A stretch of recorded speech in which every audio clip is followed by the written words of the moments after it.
Saludos amigos, hoy vamos con una breve reseña, con un breve comentario sin spoilers del último y esperadísimo estreno de Martin Scorsese, Killers of the Flower Moon, Los Asesinos de la Luna. Va a ser un comentario sin spoilers para respetar la relación que yo he tenido con la película, la manera que he tenido de disfrutarla, que ha sido la siguiente. El que sigue este canal sabe que no me gusta informarme de qué película voy a ver. Si me interesa lo más mínimo una película, dejo de querer saber cosas de ella. Me gusta llegar lo más virgen posible a la sala y verla con los ojos lo más inocentes posibles. En este caso lo he conseguido con nota. No tenía la menor idea ni siquiera de que salía Robert De Niro. Me enteré justo al entrar en la sala, pues vi un cartel y vale, pues sale Robert De Niro. No lo sabía, sí sabía que salía Leonardo DiCaprio. De Niro me enteré justo al entrar a la sala. No tenía la menor idea de nada, de en qué época transcurre, qué tipo de película era, qué género. No sabía nada. Y de hecho, lo primero que supe de la película cuando se confirmó que Scorsese estaba ya rodándola era el título y que era una película basada en un libro de no ficción. En ese momento dije, no quiero saber nada ni siquiera de qué libro es. Y así he llegado a la sala, no tenía la menor idea de lo que me iba a encontrar. Y así la he disfrutado. Y así quiero que la disfrutes, aunque quieras ver este comentario antes de verla. Y así podrás entrar a la sala totalmente virgen, o por lo menos muy virgen. No voy a hablar en absoluto de hechos que suceden en la película. Vale, dicho lo cual. Como resumen general, la película es magnífica. Eso es casi como no decir nada cuando estamos hablando de una película de Scorsese. Las películas de Scorsese siempre son magníficas. No se mueve si no es para hacer una gran película. Y bueno, pues siempre son magníficas. Otra cosa es que estén más inspiradas. A veces una película de Scorsese está más inspirada y encuentra su forma perfecta, y hay veces que no. Y ahí podemos discutir todo lo que queramos. Pero bueno, hay películas, yo creo que, por ejemplo, Bandas de Nueva York no es una película que alcanzara su forma perfecta. De hecho, Scorsese coincide conmigo. Por mucho que le duela, lo sabe perfectamente. Bueno, y para no discutir, no voy a hablar de más películas que creo que no están especialmente inspiradas de Scorsese. Esta sí lo está. Esta es una de esas, uno de esos Scorseses perfectamente inspirados, en los que todo está en su sitio y en el que encuentra su forma perfecta. Killers of the Flower Moon es un peliculón. Y bueno, ¿qué tipo de película es? Ahí pues es un terreno un poco espinoso si queremos no entrar en spoilers, porque vale, podríamos decir, es un drama con elementos criminales, vale, pues podemos decir eso, pero se quedaría en nada, no dice nada eso acerca de la película. La película es muy compleja, la película es una de esas películas totales en las cuales pasa todo aquello que podría tratarse cuando estás tocando un tema en específico. Pues esta película es de esas que no dejan nada en el tintero, o esa es la sensación que dan, de hacer un análisis exhaustivo de lo que está hablando. Es una película bastante inclasificable, y las películas de Scorsese suelen ser en sí mismas bastante inclasificables. Esta también lo es, porque al ser tan grande, no solo en metraje, son 3 horas y media de metraje, contando con los 10 minutos de créditos al final, es una película muy larga, y claro, en ella caben tantas cosas que es muy difícil encorsetar una película de estas características en un género o dos géneros. Entonces si ya tienes que hablar de más de dos géneros, pues ya ¿para qué vas a decir? Es una película total. Es un drama, si quieres, monumental por la cantidad de recursos que se han gastado en su producción, y que lucen totalmente. No es una película especialmente ampulosa, es una película marcada por la contención. Hablaremos de ello más adelante, pero sí es una película enorme, una enorme película, una enorme producción, en la cual todo aquello que vemos ha sido diseñado, ha sido creado, ha sido recreado. Se ha gastado un verdadero dineral en la película, y es una reconstrucción de época. Yo tampoco sabía siquiera en qué época transcurría la película. Bueno, pues no voy a decir en qué época es, pero transcurre en una época diferente de la nuestra, anterior. Es una película de no ficción, ya lo he dicho. Y Y bueno, es una película marcada por la contención, por la sobriedad y por la paciencia con la que Scorsese se toma la narración, el despliegue gradual de los elementos de la película. Scorsese es un director que ya sabemos que se caracteriza precisamente por lo contrario de la contención. O sea, es un director que es famoso por sus excesos, por su explosión de cine por los cuatro costados. Hay veces que parecen sus películas estar absolutamente enloquecidas. Y bueno, pues esa es una de las características más notorias de Scorsese. Incluso cuando sabe ser contenido en sus películas, suele haber grandes salidas de tono. Esta no es una de esas películas. Esta película se caracteriza dentro de la filmografía de Martin Scorsese precisamente por ser de esas que son contenidas, en las cuales, aunque pasen cosas realmente inenarrables, el tono, la manera y el humor general de la película es siempre contenido. Además, esto se traduce a todas las facetas de la película. O sea, la música es de Robbie Robertson, por cierto, que murió muy poquito antes del estreno y a quien está dedicada la película. La música de Robbie Robertson es casi siempre un toque de bajo, pum, pum, pum, pum, pum, pum, que va poco a poco cargándote de sensación de amenaza, sin traducirse nunca o casi nunca a nada más intenso. Es un pum, pum, pum, pum, que recuerda mucho, por cierto, a La Cosa, a la banda sonora de Ennio Morricone, precisamente por eso, por ser un continuo cargar una barra de estado que parece que va a explotar siempre, pero no sabes cuándo va a ocurrir. Y eso le viene a la película magníficamente, sobre todo porque al ser una película de tan largometraje, pues es un inteligentísimo recurso tenerte siempre al borde del asiento gracias a un sutilísimo toque de bajo, que ya digo, ese es el estilo con el que Scorsese se ha aproximado a la película: la paciencia, la contención y la sobriedad. ¿Qué tipo de película es? Bueno, como tipo de película podríamos decir que es un drama con elementos criminales, pero sería quedarse tan corto. Ya digo, es una película total, esas que hacen los grandes narradores, los narradores presumidos que les gusta hacer películas grandes, de grandes presupuestos, de grandes metrajes, con muchos personajes y una producción compleja. Pues esta película, decir de ella que es un drama con algún elemento criminal, no adelanta absolutamente nada, ni dice nada de la película. De hecho, yo creo que falla al tiro más de lo que lo centra. Si queremos saber qué tipo de película es, yo creo que sería mejor centrarla en qué tipo de película es dentro de la filmografía de Martin Scorsese, porque Martin Scorsese tiene diferentes líneas creativas a través de las cuales puedes contener diferentes hilos creativos a través de los cuales puedes agrupar sus películas. Hilos que a veces se entrecruzan, otras veces comparten sus elementos. Una película puede ser de este hilo y de este otro, pero básicamente yo lo clasificaría de esta manera. En cuanto al contenido, y esto es de lo más espinoso para contarlo yo, pero creo que puedo hacerlo sin adelantar nada, sin estropear nada.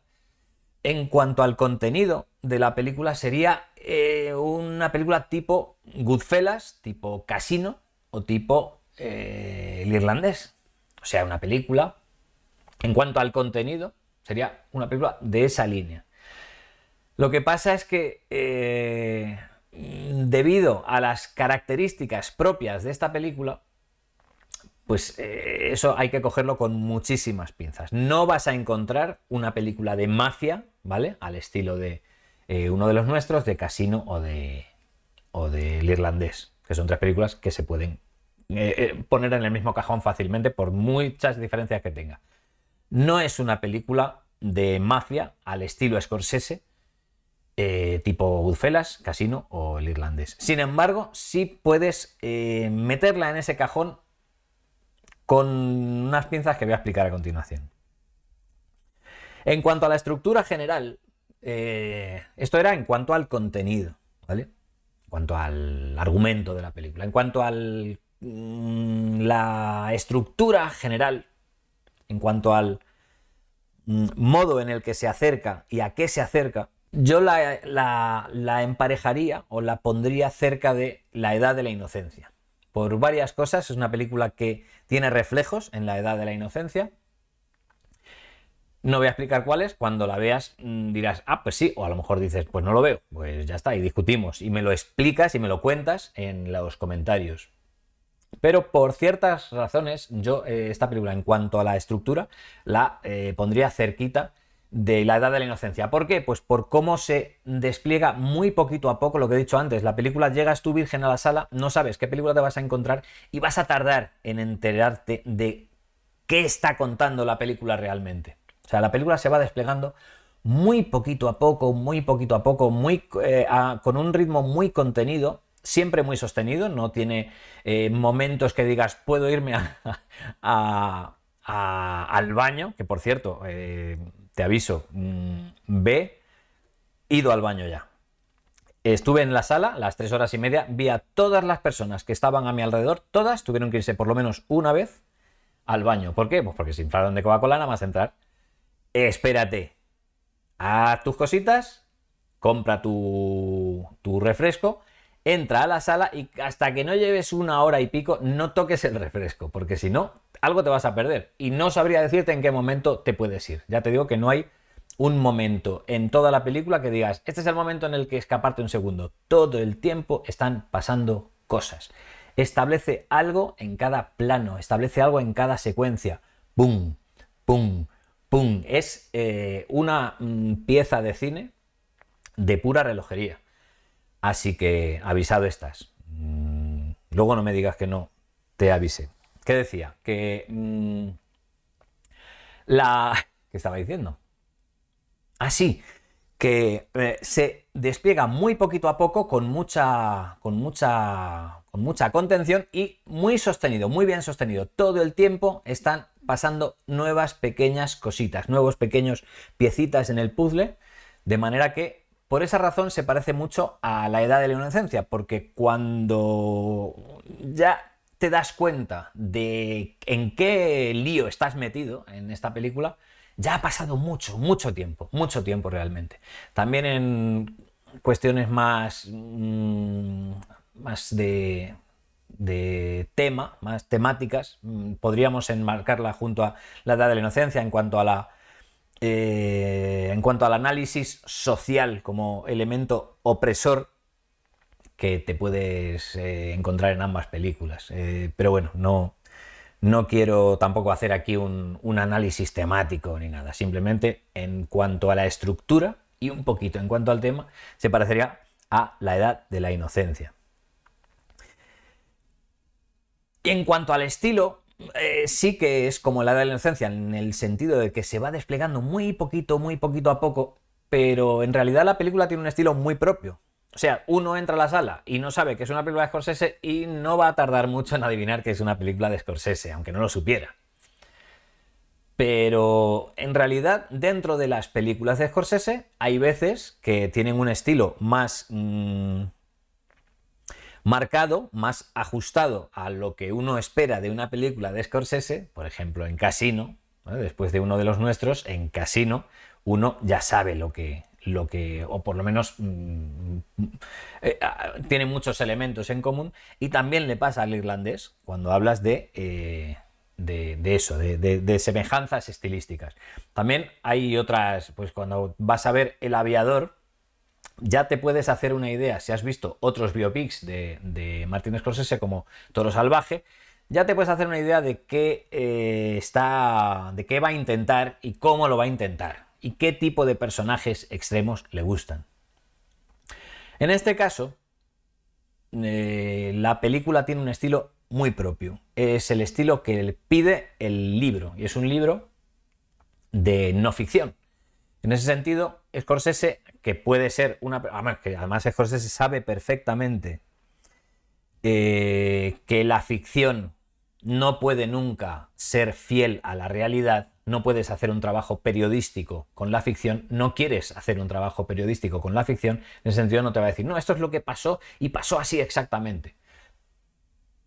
Tomándose las licencias que tenga que tomarse, Scorsese ha querido ser muy fiel y muy respetuoso a lo que está contando. Compáralo con Bandas de Nueva York y verás lo contrario. En Bandas de Nueva York ha cogido una cosa que ocurrió, un libro de no ficción, en este caso creo que eran 2 libros de no ficción, y los convierte en una cosa que parece por momentos de dibujos animados. No es el caso. En esta ocasión, Martin Scorsese fue muy respetuoso con lo que estaba contando y con las personas que participaron en los hechos. Así que la película es una película de un estilo muy propio, muy marcada por el punto de vista muy insólito de su protagonista. La película está contada desde el punto de vista de Leonardo DiCaprio. Y es un punto de vista muy peculiar, porque Leonardo DiCaprio, que no suele hacer de personajes extremadamente brillantes, suele hacer personajes un poco brutillos, en este caso hace un verdadero cenutrio que no se entera de qué película está protagonizando hasta muy, muy, muy tarde, cuando ya es demasiado tarde para poder cambiar, para poder hacer nada, para evitarlo, si quisieras evitarlo. Pues ese tipo de idiota es el que está, en este caso, interpretando Leonardo DiCaprio. Y la película está contada a través de los ojos de ese idiota. De manera que tiene que ser muy sutil para contar las cosas sin decírtelas a la cara, porque ese idiota no se entera de lo que está pasando nunca a su alrededor. De hecho, empieza la película y en su plano de presentación se encuentra, este tipo sale de una estación y se encuentra una pelea multitudinaria allí, este tipo de planos muy ampulosos, plano secuencia, con muchos elementos, muy caro. Sale de allí DiCaprio y se encuentra una pelea. Y sin que sepamos por qué, empieza a participar en la pelea. Va así un poco tonto. Hasta que se va. Y dices tú, ¿pero por qué ha participado en esa pelea? ¿Qué te motivaba a hacerlo? Pues no lo sabes. Es una persona que reacciona mucho antes de entender qué está pasando y por qué vas a reaccionar a ello. Bueno, pues mucho antes de todo ello, él ya ha reaccionado. Es un retrato perfecto, súper sutil, nada más empezar la película, de qué tipo de idiota tenemos entre manos. Y ese es el personaje a través del cual vamos a ver la película. Entonces, pues la película vista a través de los ojos de un idiota, además de un narrador poco honesto, pues tiene por fuerza un estilo muy propio y muy suyo, que no es extrapolable, diría, a ninguna película. Es una película con su propio lenguaje, con su propio estilo. Y bueno, lo que decía antes, que he perdido el hilo, cuando queremos centrar o situar esta película dentro de la filmografía de Martin Scorsese, por mucho que tenga un estilo muy propio, que a ver, las películas de Scorsese casi siempre o siempre tienen un estilo que es el que pide la propia historia. O sea que en ese sentido Martin Scorsese no le gusta repetir y siempre quiere inventar el lenguaje nuevo para su próxima, para la película que está haciendo. En ese sentido, Silencio no se parece en nada a lo que uno esperaría de una película de Scorsese si lo miras desde el plano estético, desde, vamos a ver una película salvaje como El Lobo de Wall Street, que parece una película hecha por un adolescente cabreado, ¿no? En plena erección hormonal. No está.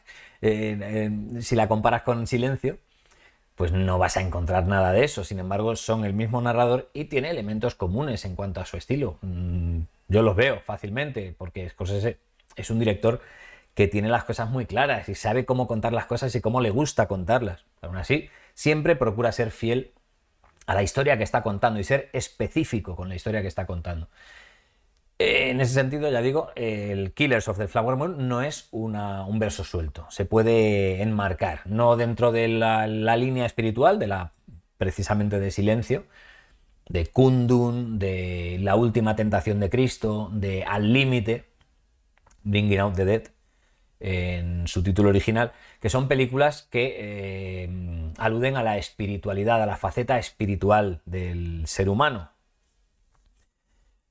Tiene otra línea, ¿no?, de un carácter más psicológico, donde trata de hacer retratos psicológicos de sus personajes, como puede ser Taxi Driver, ¿no?, como puede ser Shutter Island, como puede ser, por supuesto, todos sus biopics, todas las biografías de Martin Scorsese buscan retratos. Pero bueno, en este caso estaba hablando de Shutter Island o de Taxi Driver como dos películas de ficción, mientras que los biopics de Scorsese son todos no ficción, obviamente. Pero siempre conviene tener en cuenta que dentro del esquema general de las películas de Martin Scorsese, dentro del esquema general de su filmografía, Martin Scorsese siempre trata de aportar una nueva pieza que forme parte del gran relato, del gran retrato, mejor dicho, que lleva haciendo de Estados Unidos, de su país, de Estados Unidos, desde el principio de su filmografía, de su historia como narrador. Eso es lo que hace Martin Scorsese, habla de su país, de Estados Unidos, a través de todo tipo de ángulos.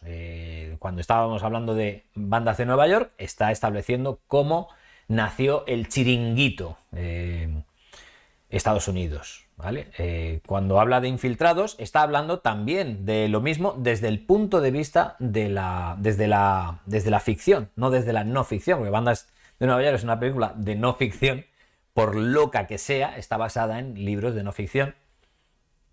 Y sin embargo, Infiltrados es una película de ficción. Ambas hablan del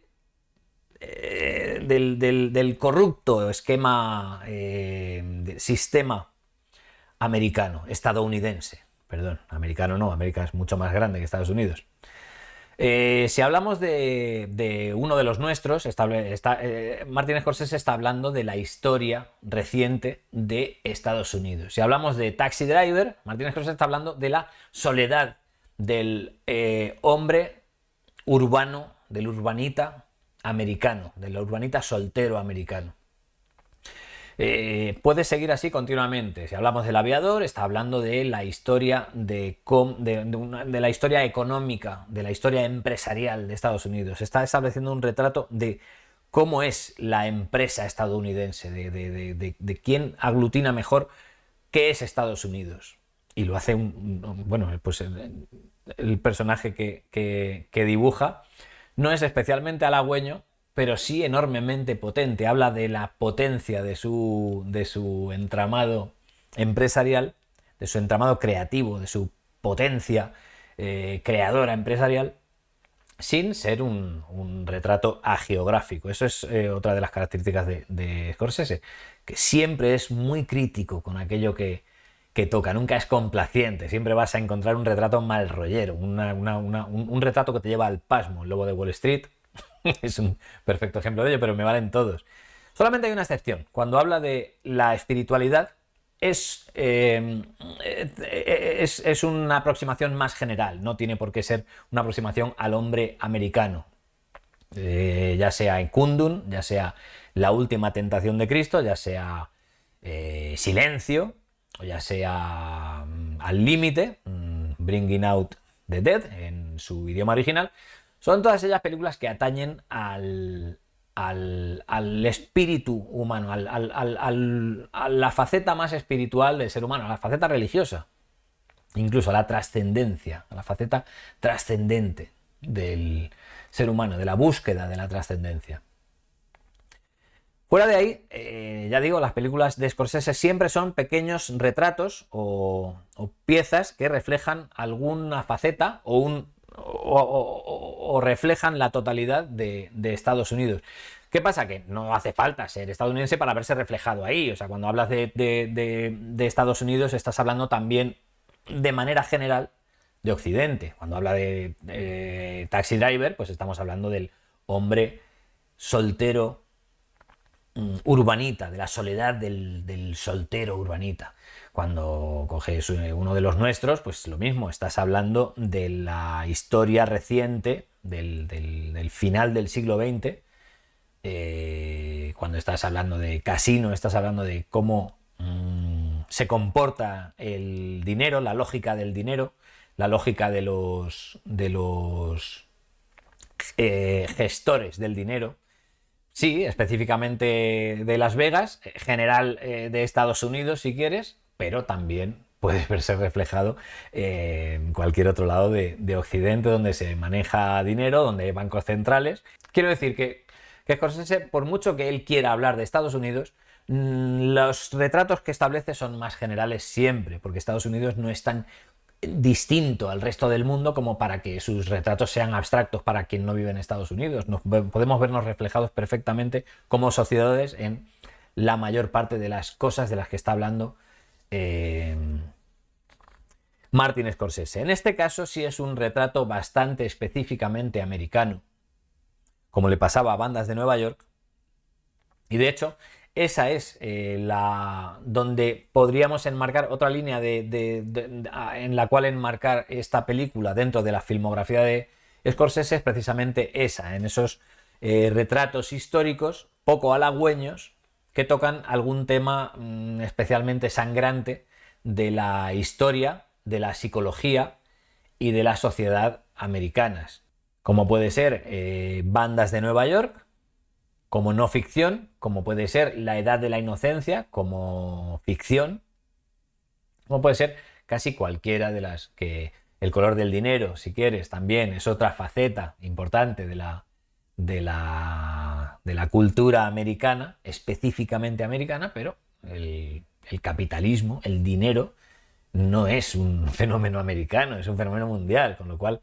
la lógica del dinero que vemos en El color del dinero se puede extrapolar a casi cualquier país donde haya dinerito. De manera que podemos tranquilamente enmarcar Killers of the Flower Moon dentro de esa línea creativa de la filmografía de Martin Scorsese de los episodios nacionales estadounidenses. Aunque en el caso de Killers of the Flower Moon ya digo que no vamos a encontrar una biografía de personaje que sea especialmente relevante como tal, como la biografía de ese personaje, como si lo era Toro Salvaje, como si lo era El Aviador. En este caso el personaje no es importante en sí mismo, sí es importante en cuanto a la poco halagüeña imagen, el poco halagüeño relato que quiere establecer Martin Scorsese acerca de la sociedad, de cómo ve la sociedad de los Estados Unidos, el hecho puntual que estamos presenciando nosotros y narrando Martin Scorsese. Y hasta aquí mi crónica de lo que creo que de lo que puedes esperar de la película Killers of the Flower Moon, sin contarte nada de lo que ocurre en ella, que es como a mí me gusta que me recomienden las películas, sin que me cuenten nada de lo que pasa en ella. La fotografía de Rodrigo Prieto es capítulo aparte. Todas las películas de Martin Scorsese, la fotografía es capítulo aparte porque Scorsese trabaja con los mejores, Scorsese es el mejor y sacan lo mejor de los mejores. Y en este caso no es una excepción. Rodrigo Prieto es el director de fotografía de sus últimas películas, desde El Lobo de Wall Street, El Irlandés, Silencio, también, y Killers of the Flower Moon, son todas de Rodrigo Prieto. Es el director de fotografía de cabecera de Iñárritu en sus primeros pasos, Beautiful, 21 gramos, Babel, Amores Perros. Son todas películas rodadas, iluminadas, filmadas por Rodrigo Prieto.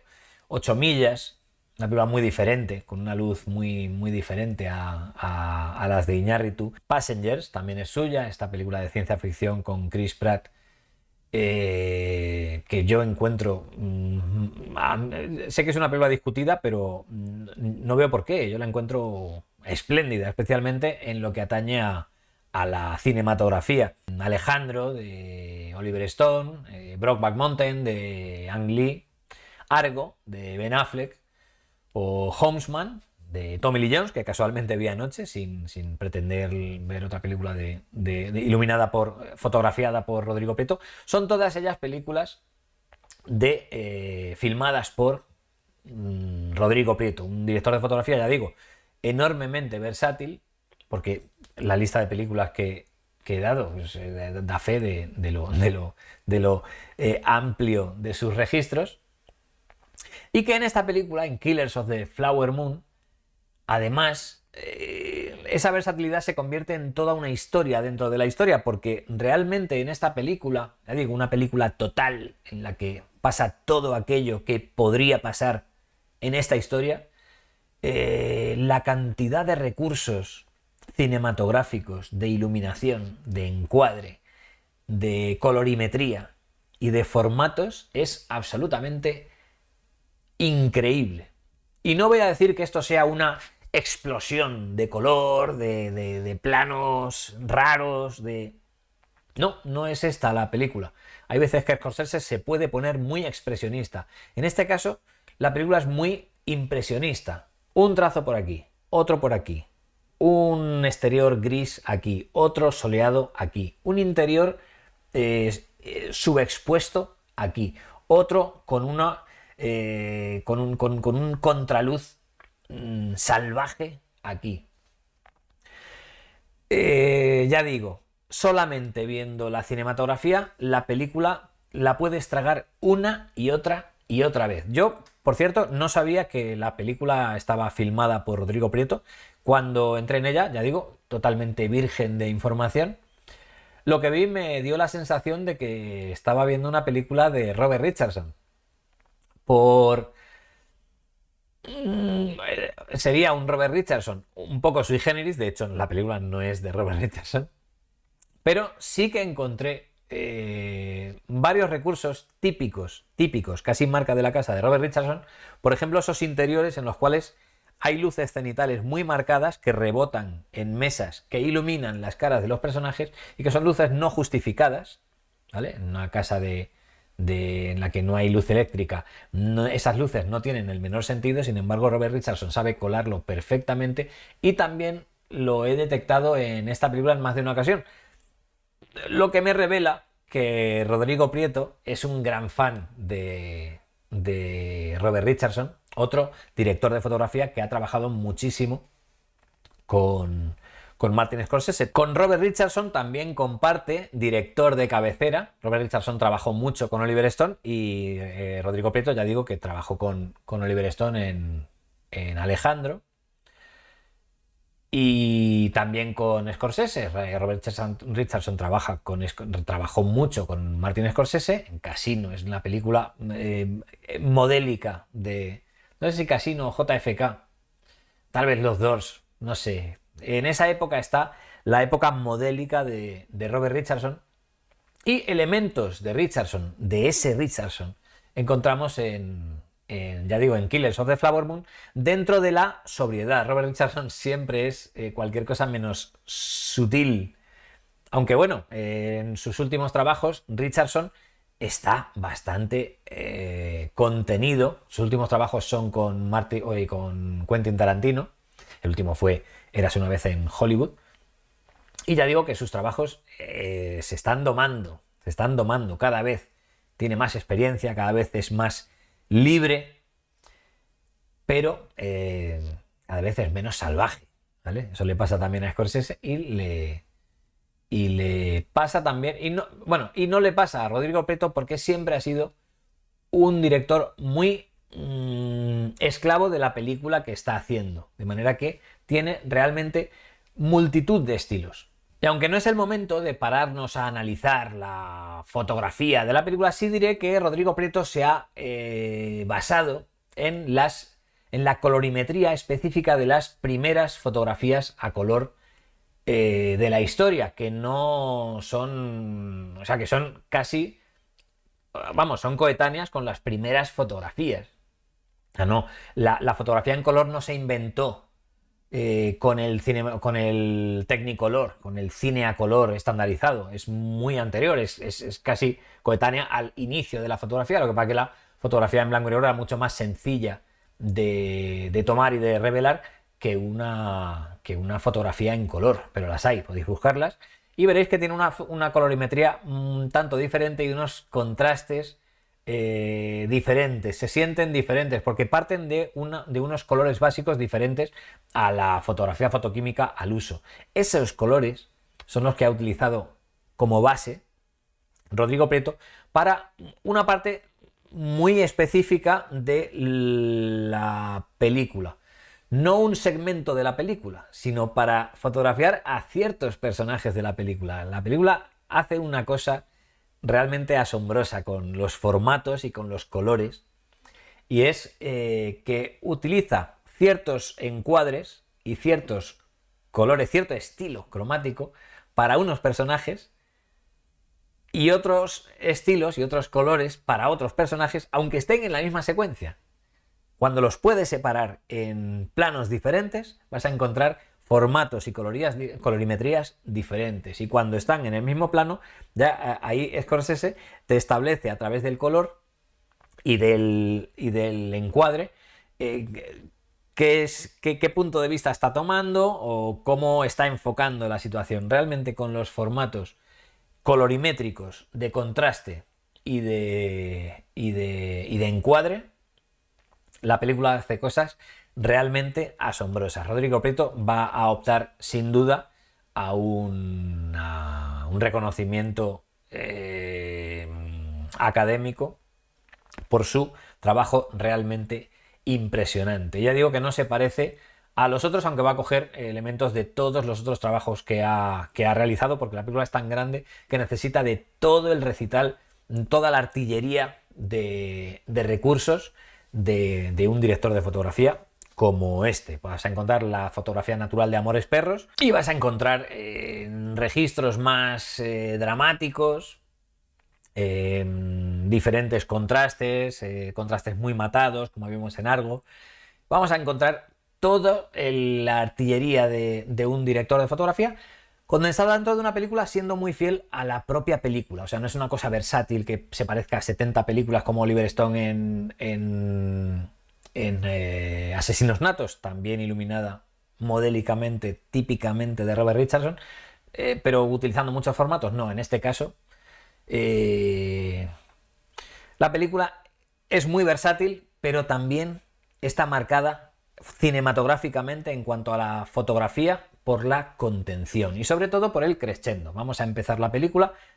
Yo la empecé un poco asustado diciendo encuentro esto un poco plano, pero es que claro, plana es la mente del protagonista, ¿sabes? Y plano es su enfoque de la situación en los primeros compases de la película. Poco a poco la película, a medida que va sonando ese bum, bum, bum, pum, pum, pum, va adquiriendo conocimientos, el protagonista, el espectador, la luz, el registro va adquiriendo registros, matices, enfoques, informaciones que van construyendo la película muy poquito a poco. Por eso digo que es una película de estilo general más impresionista que expresionista, como pueden ser otras películas de Scorsese como El Lobo de Wall Street o Toro Salvaje.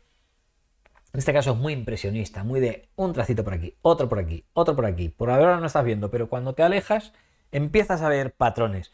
Así trabaja esta película, con un crescendo marcado siempre por la contención, sin picos, sin montaña rusa emocional. Esto es un continuo pasmarte diciendo hasta dónde puede llegar la ruindad del ser humano y hasta dónde puede llegar la corrupción, la avaricia y la maldad Roma, plana, la maldad tonta, porque hay diferentes maldades en esta vida. Esta película habla de la maldad idiota, ¿vale? De la maldad inherente a la idiotez. Y esa es una maldad que ha recibido muy pocos retratos tan cuidadosos, tan respetuosos y tan fieles en la historia del cine. El guión de la película lo firma Eric Roth, que es uno de los guionistas más cotizados del negocio. Desde Forrest Gump no ha parado de trabajar para los mejores. De hecho, para David Fincher hizo su versión oscura negativa en negativo de Forrest Gump, si quieres, que sería Benjamin Button. Es el guionista de Insider, es el guionista de Ali, ha trabajado mucho, por tanto, con Michael Mann. Es el director, es el guionista de Múnich, de Spielberg, es el guionista de Ha nacido una estrella, es el guionista de Dune, de Villeneuve. y es el guionista de la próxima Here, que promete ser muy interesante. Película basada en la novela gráfica Here y que recomiendo estar pendientes de ella porque dará que hablar. El montaje de la película es, como no, de Thelma Schoonmaker, la montadora oficial, la coimaginadora, la coautora, la coperpetradora, la cómplice necesaria de Martin Scorsese desde tiempos inmemoriales. Martin Scorsese siempre procura trabajar el montaje con mujeres. Dice que son mejores organizadoras de pensamientos y montar es organizar pensamientos. Montarlos, yuxtaponerlos, contraponerlos, enfrentarlos y sobre todo tener una visión completa de todo el mare magnum de bruto, de imagen bruta, que puede hacer Scorsese en una película como, no voy a decir esta, que tiene un orden más lineal si quieres, pero solo basta imaginar el caos de material que podía uno encontrarse en películas como Goodfellas para tener una impresión que haga medianamente justicia al talento ingente de una montadora como Thelma Schoonmaker. Ha trabajado con Scorsese en Toro Salvaje, en El Rey de la Comedia, en After Hours, en La Última Tentación de Cristo, en Goodfellas, en El Cabo del Miedo. Casi podemos hablar de qué películas no ha hecho con Scorsese, pues muy contadas. Scorsese siempre quiere trabajar con ella, no confía en nadie como confía en Thelma Schoonmaker. De manera que conviene entender a Thelma Schoonmaker como parte de eso que tanto amas, que tanto te fascina de Martin Scorsese. Esta es Thelma Schoonmaker. Así de importante es su trabajo en Infiltrados, en La Edad de la Inocencia, en Casino, o sea, el trabajo endiablado de Casino, de uno de los nuestros, de Shutter Island. En Shutter Island hacen... Bueno, ya está, queda dicho. No hace falta ahondar más en el tema. Mira a Thelma Schoonmaker y mirarás una parte muy importante de todo lo mejor, de lo más distintivo, de lo que más amas de Quentin Tarantino, iba a decir, de Martin Scorsese. ¿Qué más podemos decir? La música de Robbie Robertson ya la hemos mencionado antes. Se me ha colado hablar de la música. Quería hacerlo al final, pero lo he hecho al principio. Bueno, pues ya está, queda dicho. Todo aquello que quería decir de la música ya lo he dicho. Me queda hablar de los actores, de Leonardo DiCaprio, de Robert De Niro y de Lily Gladstone. Hay otros muchos que hacen personajes muy chulos en la película. Hay algunos que cameos molones. No voy a revelar nada, no voy a decir quién sale haciendo qué personaje.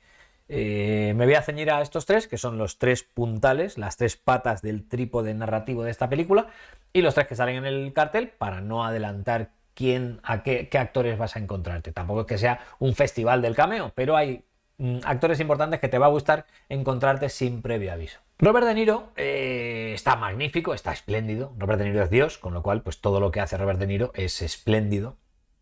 Si bien el enfoque, el registro, ya lo hemos visto. O sea, no es que hayamos visto este personaje, que es un personaje... no quiero hablar de qué características tiene el personaje, pero no ofrece grandes sorpresas en cuanto al registro de Robert De Niro. Ya hemos visto a Robert De Niro haciendo esta voz, estos gestos, estos movimientos, este tono general, y de hecho el personaje se parece en varias cosas a otro Robert De Niro de la filmografía de Martin Scorsese, y no te voy a decir a cuál, para que lo descubras tú cuando veas la película, si es que lo descubres. Para mí es bastante obvio que tiene reflejos importantes con otro Robert De Niro de otra película de Martin Scorsese. Ya te digo que no te lo voy a decir. Pero, sin parecerse mucho tonalmente a este personaje, ese otro al que se parece, este personaje no ofrece, esta interpretación de Robert De Niro no ofrece grandes sorpresas. Si tú estás familiarizado con las interpretaciones de Robert De Niro, esta no te va a suponer una gran sorpresa. Aún así, el espectáculo está en el personaje en sí, ¿vale? O sea, que Robert De Niro es un gran soporte sólido como una roca, un soporte glorioso a un personaje en el que recae gran parte del espectáculo moral de esta película. Es una... No quiero, no quiero adelantar más. Es una gran interpretación para un personaje muchísimo más grande. Leonardo DiCaprio, ¿qué decir? Pues Leonardo DiCaprio ya hemos dicho antes que suele interpretar a personajes no especialmente brillantes, aunque tengan facetas muy brillantes, pero no suelen ser tíos demasiado sofisticados los que interpreta Leonardo DiCaprio. En este caso ha hecho un personaje que es un verdadero zoquete. Además se le ve en la cara. He escogido precisamente este cartel de los varios que corren por ahí. He escogido este porque se le ve más la cara de tonto. Es un tío que trata de poner cara de me estoy enterando muy bien de todo lo que está pasando, no se entera de nada. Es bobo. Y eso es muy difícil de llevar a la pantalla de una manera no cómica, aunque hay momentos realmente cómicos, porque es bobo, pero es muy difícil. El personaje que hace Leonardo DiCaprio no solo es insólito en su filmografía, sino en la historia del cine. No es nada fácil encontrar un personaje así, tan poco edificante, tan poco sofisticado, tan limitado mentalmente, y que aún así ofrece muchas facetas, muchas capas, porque realmente ahí es donde Martin Scorsese está poniendo gran parte de la carne, de la carga de profundidad de la película. Está precisamente en cómo este personaje percibe la situación y cómo reacciona a ella. Ya digo, no quiero adelantar nada, pero es un personaje que no has visto casi nunca en una película y realmente DiCaprio hace un salto registral, ese mismo que no hace Robert De Niro, sí lo hace Leonardo DiCaprio. Hace un personaje que no has visto anteriormente en su filmografía. Está espléndido, está para no perderlo de vista. Robert De Niro también, pero DiCaprio está loquísimo. Su personaje es realmente una cosa única. De Lily Gladstone hay que decir que no es... porque estos dos, De Niro y DiCaprio, son dos actores muy ampulosos, ¿vale? Muy excesivos muchas veces. En este caso, siendo fieles al tono general de la película, son bastante contenidos, y aún así ya digo que hay muchísimo espectáculo en ellos, porque son gloriosos. Lily Gladstone hace un personaje enormemente hierático. Hace un personaje que no mueve un músculo, es un personaje que está observando la situación casi desde fuera, aunque es objeto necesario en el esquema de los hechos. Ella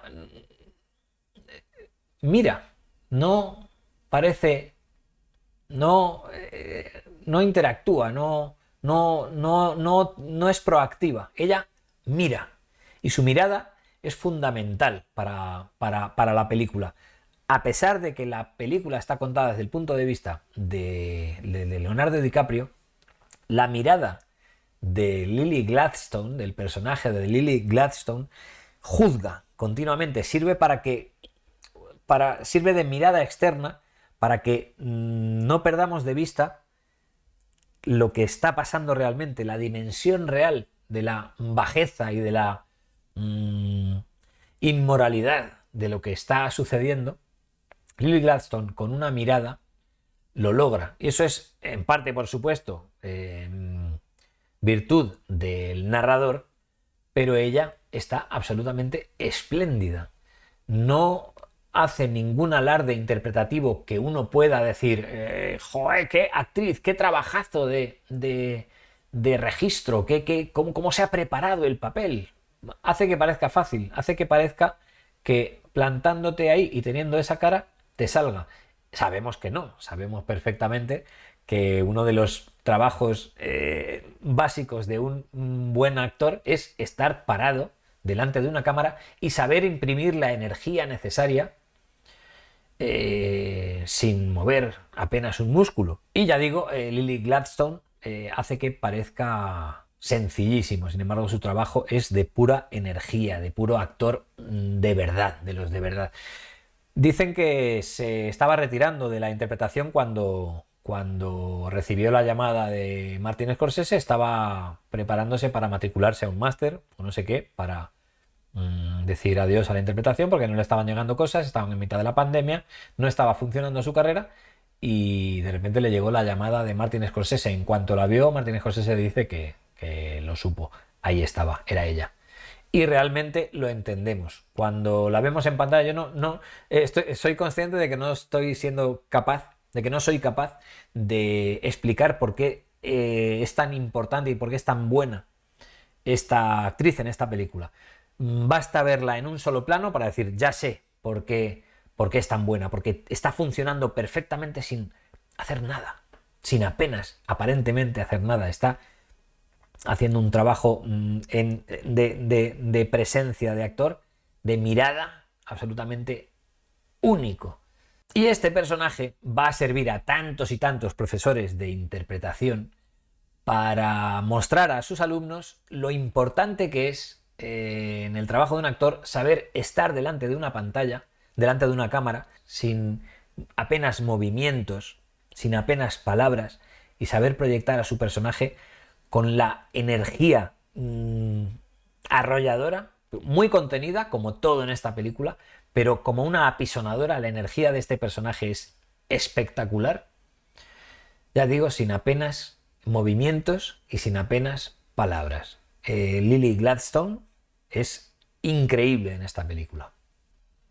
La película, sin duda, va a optar a multitud de premios de la Academia para aquel que todavía esté interesado en los premios de la Academia, del woke Hollywood, que a base de wokeismo, de sectarismo y de órdenes parroquiales está dilapidando el capital político, la hegemonía cultural estadounidense la está tirando por la borda.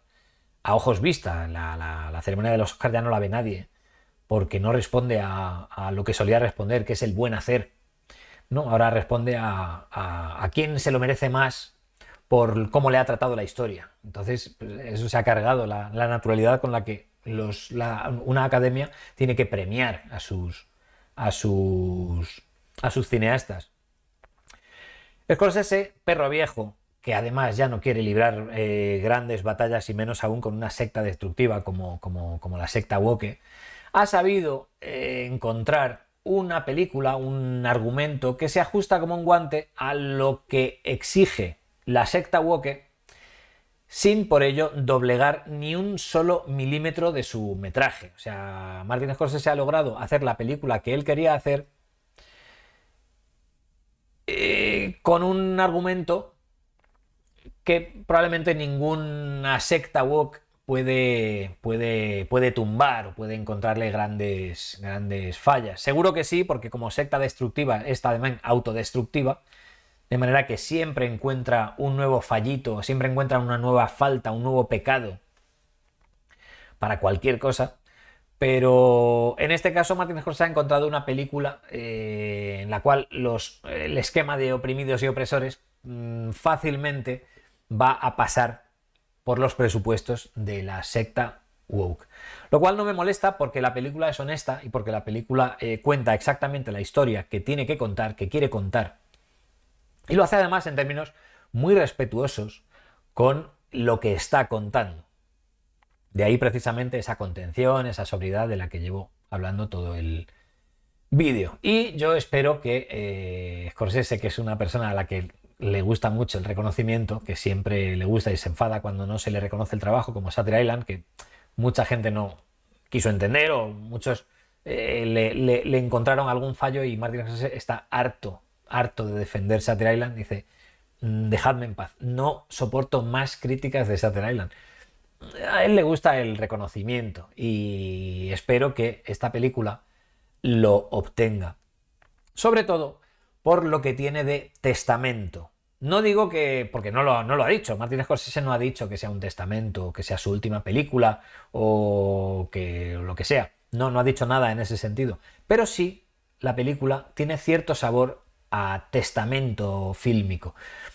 Sobre todo porque, bueno, por varias cosas. Por ejemplo, porque su epílogo tiene un epílogo muy subrayado, que recuerda en más de un sentido al epílogo de La lista de Schindler, que era a su vez una especie de consecución de un primer testamento fílmico. Era la manera de Spielberg de decir, hasta aquí he llegado. Si no me premiáis esto, yo ya no sé qué más hacer. Ese es el epílogo final de La lista de Schindler. También es un reconocimiento a las personas que protagonizan la historia real. En este caso, también, de alguna manera, Scorsese está en el epílogo haciendo un reconocimiento de tú a tú, un reconocimiento específico a las personas que sufrieron más los hechos que narra la película. Y en ese sentido ya digo que la película suena a testamento. De manera que, y no quiero, de nuevo, entrar en detalles, si quieres cuando la veas me lo comentas y me dices, sí, parece un testamento por esto y por esto, o no, no lo parece, por esto y por esto, pónmelo en los comentarios, te lo agradeceré un montón y te contestaré seguro. Me da la sensación de que tiene de testamento aquello que tiene de decirnos, tengo 80 años, trabajo a un nivel de excelencia y de volumen de producción titánico, y yo no sé si voy a ser capaz de seguir trabajando a este nivel. Y esa es la sensación que a mí me da. Esa es la sensación de legado, de testamento que me parece detectar en la película. Por otro lado, también sus últimas declaraciones polémicas, contracorriente, me vienen a sugerir que tal vez este testamento cinematográfico que yo he creído detectar tiene que ver con, chicos, no sé si voy a ser capaz de poder seguir trabajando en libertad en este woke Hollywood. Que Martin Scorsese puede estar muy alineado con los presupuestos del woke Hollywood si quieres, pero nadie puede trabajar en libertad con esa gentuza. Y cuando digo nadie, es nadie. Todo el mundo tiene que doblegarse. Entonces tal vez su testamento viene a querer decir también, chicos, no sé si voy a seguir pudiendo mantener la libertad creativa. Que creo que también es un poco lo que le pasa a Quentin Tarantino. Ha tenido mucha puntería cuando dijo, voy a hacer solo tantas películas, y parece que va a hacer esa última, parece que la va a hacer en el momento en el que ya el wokismo de Hollywood llega a un punto en el que o cae o lo conquista todo. Y en ese punto va a llegar la última de Tarantino. Probablemente ha tenido mucha puntería a la hora de escoger hace ya bastante tiempo el número de películas que iba a hacer. En todo caso, este testamento fílmico, ojalá no lo sea y sigamos viendo, disfrutando películas de Scorsese durante muchísimos años. Este testamento fílmico es una maravillosa película, una película gloriosa. Estoy deseando encontrar un ratito para poder volver a escaparme y verla otra vez, porque es tan rica, es tan compleja, está tan llena de detalles como solo una película de Scorsese puede lograr. Scorsese ya parece haber llegado a un punto en su cinematografía que ya no va a darnos películas tan escandalosamente enérgicas o viscerales o escatológicas incluso, como pueda ser El Lobo de Wall Street. Ya digo, cuando salí de ver aquella película salí absolutamente violado. O sea, ¿qué me ha pasado por encima? ¿Qué me ha pasado por encima? Pues ha sido Martin Scorsese con 70 años, 68 años, no sé cuántos tenía Scorsese cuando hizo El Lobo de Wall Street, por ahí andaba. Era ya una persona muy mayor y esa película parecía hecha por un chaval, ya digo, de 20 años, empalmado, cabreado y con un arma en la mano. Scorsese ya no parece va a irnos a dar ninguna de esas películas. Tanto El Irlandés como Silencio, como estas, son películas ya en las que la contención empieza a ser algo orgánico, incluso con la escritura de la película. Son películas en las que el espectáculo de la humanidad está más sugerido y más trabajado con la sutileza y con la contención que con la locura expresionista y versátil y enloquecida de muchas de sus películas, que le han dado mucha fama, sobre todo con el público más joven. Sin embargo, he de decir que esta película es un verdadero espectáculo. O sea, que la contención no te lleve a pensar que la película es aburrida. La película estas son 3 horas y media que se ven muy a gusto, muy a gusto. Como El Irlandés lo era, que se veía muy a gusto. Pero yo creo que en este caso, y aquí podemos discutir lo que queráis, ha conseguido una película mucho más memorable que en El Irlandés. Si es que tenemos que compararlas o ponerlas a competir, que no me gusta hacerlo. Pero en este caso me da la sensación de que es una película muy versátil. Bueno, me da la sensación, no, es una película muy, muy, muy versátil, cuyo estilo y cuya historia permite muchísimos registros, mientras que El Irlandés era una película muchísimo más disciplinada en ese sentido. Killers of the Flower Moon consigue muchos más registros, es mucho más libre de hacerlo, gracias a las características de la película. Y en definitiva, vuelve a ser una maravillosa película, otra más del grandísimo, del inimitable, del irrepetible, del glorioso, del genio Martin Scorsese.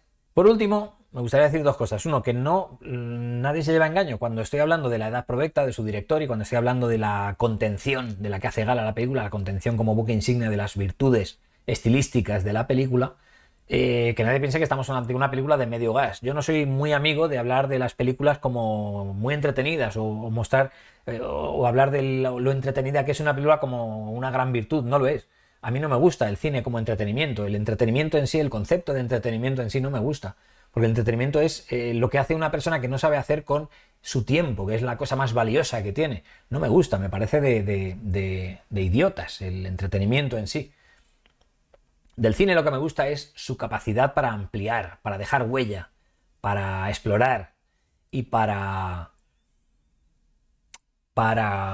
como consecución del compromiso que todos tenemos con la complejidad del ser humano y con la belleza. De esto ya hablé en Dune, en el anterior vídeo que hice, pero es que no me queda otra que volver a remarcarlo. Esta película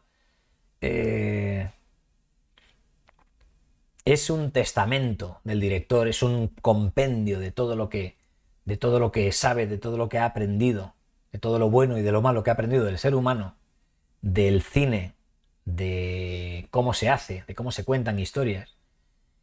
Y creo que es un grandísimo testamento fílmico, si es que este va a ser su última película, y aunque no lo sea, me lo parece, por las cosas que deja establecidas y por las cosas que nos ha mostrado en esta película. Creo que es un gran testamento por lo que tiene de compendio de lo que ha de ser un gran director, un gran narrador y una gran película. Ha de ser compleja a la hora de hablar del ser humano, aunque lo haga de una manera sencilla, como lo hace Kubrick, que siempre encuentra el enfoque más sencillo. Pero no puede hablar nunca del ser humano como una cosa simple, sencilla, monolítica, al estilo Woke, que dice quién es el bueno y quién es el malo por su raza, por su ideología, por lo que sea. No, el ser humano es complejo. Y en esa complejidad está la segunda gran virtud que tiene que tener toda película, y es la belleza. El compromiso que todos hemos adquirido con la belleza, el compromiso como vocación del ser humano, como vocación inherente al ser humano. Es algo que esta película ejecuta y que esta película nos brinda de una manera muy, muy, muy personal. La belleza de esta película, la belleza fílmica, la belleza pictórica, la belleza narrativa de esta película, su complejidad a la hora de narrar al ser humano, de mostrar al ser humano, de describir al ser humano, incluso en sus rincones oscuros, poco halagüeños. Esta película encaja como un guante en lo que ha de ser para mí un buen testamento fílmico. Es bello, es complejo y es absolutamente memorable. Y en definitiva, vuelve a ser una maravillosa película, otra más del grandísimo, del inimitable, del irrepetible, del glorioso, del genio Martin Scorsese. Y nada más, esto ha sido todo. Muchísimas gracias por tu atención. Dale a like si te ha gustado. Si no te ha gustado y aún así has llegado hasta aquí, triples gracias por tu paciencia. No olvides suscribirte para recibir todos nuestros vídeos. Soy Andrés Navas, esto es Crónicas de Cine. Hasta la próxima.